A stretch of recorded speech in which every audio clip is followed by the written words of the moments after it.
ఈరోజు మరొక interesting video.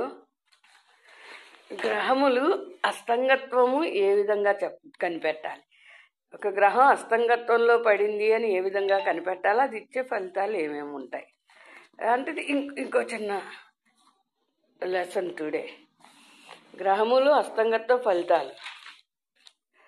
వృద్ధావస్థ, జాగృతావస్థ. గ్రహం తన స్వక్షేత్ర మిత్రక్షేత్రాల్లో ఎగ్జాల్టెడ్గా ఉండడాన్ని జాగృతావస్థ అంటారు. స్వప్నావస్థ. గ్రహం కేవలం మిత్రరాశిలో ఉన్న గ్రహాలని స్వప్నావస్థ అంటారు.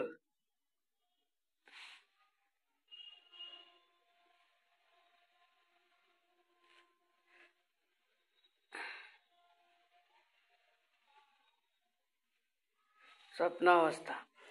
సుషుప్తావస్థ. గ్రహం శత్రునీచ రాశుల్లో ఉంటే దాని తృషితావస్థ, సుషుప్తావస్థ అంటారు. ఇప్పుడు చూడండి, రవిగ్రహానికి 17 డిగ్రీల లోపు ఉంటే కుజుడు అస్తంగత్వంలో పడ్డాడు అని చెప్పాలి. రవి కుజులు కలిసి ఉండి కుజుడు 17 డిగ్రీల భాగంలో ఉంటే. నెక్స్ట్, రవిగ్రహానికి 14 డిగ్రీల లోపున ఉంటే బుధుడు అస్తంగత్వంలో పడ్డట్టు. సూర్యునికి 12 డిగ్రీల లోపు ఉంటే బుధుడు వక్రించినట్టు, అది అస్తంగత్వం 14 లోపు. సూర్యునికి 11 డిగ్రీల లోపు ఉంటే గురుడికి అస్తంగత్వం. సూర్యునికి 10 డిగ్రీల లోపు ఉంటే గురుడు పూర్తిగా అస్తంగత్వమే, ఫలితం తగ్గుతుంది. సూర్యునికి 14 లోపు ఉంటే శనికి అస్తంగత్వం. ఈ శని అస్తంగత్వంలో పడితే ఆశాభంగాలు, పనులు అవ్వకపోవడం, డబ్బు ఖర్చులు, అనారోగ్యాలు ఇలాంటి ఫలితాలను ఇస్తాడు. సూర్యునికి 12 డిగ్రీల లోపు ఉంటే చంద్రుడు అస్తంగత్వం పడినట్టు అనమాట. అలాగే శుక్రుడు, రవి కిందంటే శుక్రుడు కూడా ఫీమేల్ ప్లానెట్ కాబట్టి అస్తంగత్వంలో పడ్డట్టు చెప్పచ్చు. అది. నెక్స్ట్, లజ్జితావస్థ అని ఒకటి ఉంటుంది. అంటే పంచమ గ్రహం, అంటే పంచమలో ఉన్న గ్రహం. రవి కుజుడు శని రాహుల కలయుట వల్ల దీని అస్తంగత్వం, ఈ అవస్థ వస్తుంది. వ్యర్థ ప్రయాణాలు, సంతానహీనం, రోగాలు, మంచి పట్ల విముఖత్వం. ఇలా మంచి మార్గంలోనే నడవడానికి ఇష్టపడరు. 2, గర్వితావస్థ. నూతన గృహాలు, ఆరామ నిర్మాణం, ప్రభుత్వ లాభం, సుఖం, వ్యవహార జయం. ఏదైనా గ్రహం చాలా ఉన్నత స్థానంలో ఉంటే, త్రికోణంలో ఉంటే దాన్ని గర్వితావస్థ అంటారు. నెక్స్ట్, తృషితావస్థ. క్షుధితావస్థ. కష్టాలు, మానసిక వ్యాధులు, అబద్ధాలు ఆడాలని, శత్రువుల్ని పెంచుకోవడం, బుద్ధి సరిగ్గా పనిచేయకపోవడం, ఎటు పడితే అటు మనుషులను నానా హింసలు పెట్టడం అనేది క్షుధితావస్థ పట్టిన గ్రహాల యొక్క లక్షణాలు అలా ఉంటాయి. ఇక తృషితావస్థను నీచ పట్టింది. స్త్రీ పురుష సంబంధ బాధల వల్ల స్వజన విరోధం, ధనహాని, గౌరవహాని, నీచుల వల్ల బాధలు అంటున్నాం. నీచులు అంటే సజ్జనాలు లేని దుష్టగ్రహాలు, అసలు మంచి లక్షణాలు లేని వాళ్ళ సావాసం వల్ల మనం నష్టపోతూ ఉంటాం అన్నమాట. మనం మన జీవితాన్నే నష్టపోతూ ఉంటాం. అదేంటి, తృషితావస్థ ఒక గ్రహం పడితే. ఇది ఖచ్చితంగా 100% కరెక్ట్.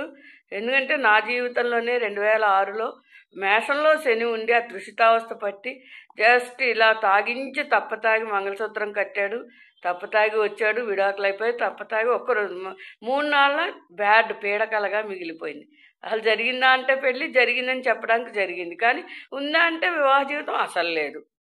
ఈ విధంగా నీచ పట్టిన గ్రహాలు ఇట్లా వచ్చి అలా వచ్చి 24, 3, 5, 7 రోజుల్లో మొత్తం వెళ్ళిపోతూ ఉంటాయి, జీవితాలు పాడు చేసిపోతూ ఉంటాయి. నెక్స్ట్, ముదితావస్థ. మిత్రక్షేత్రములందు ఉన్న గ్రహాలు మిత్రులతో కూడి ఉండుట. దీనివల్ల విశాలమైన గృహాలు, మంచి ఇల్లు ఉంటుంది, భూములు ఉంటాయి, వికాసం, విద్యా గౌరవం, అవార్డులు, సన్మానాలు ఇవన్నీ జరుగుతూ ఉంటాయి అన్నమాట. ఈ ముదితావస్థ గ్రహం చాలా మంచిది. నెక్స్ట్, శోభితావస్థ. తర్వాత శోభితం. ఏదైనా ఒక గ్రహం రవితో కలవక శత్రుగ్రహం, పాపగ్రహాల చేత చూడబడ్డ గ్రహాలు. దీని ఫలితం నీచబుద్ధి, దరిద్రం, ధన నష్టం, పాదాలెందు బాధలు, కలత్ర నష్టాలు ఇవన్నీ చూపిస్తుంది శోభితావస్థ గ్రహం పడితే. ఇంకా తృషితావస్థ చెప్పాక జలరాశి ఎందు ఉండడం, శుభగ్రహ వీక్షణం లేకపోవడం, దీన్ని తృషితావస్థ అని కూడా చెప్పవచ్చు. ఉదాహరణ, పంచమ భావమందున్న గ్రహము లజ్జితావస్థ పొందిన ఒక్క సంతానం నష్టమై ఒక సంతానం మిగులును అని చెప్పొచ్చుట.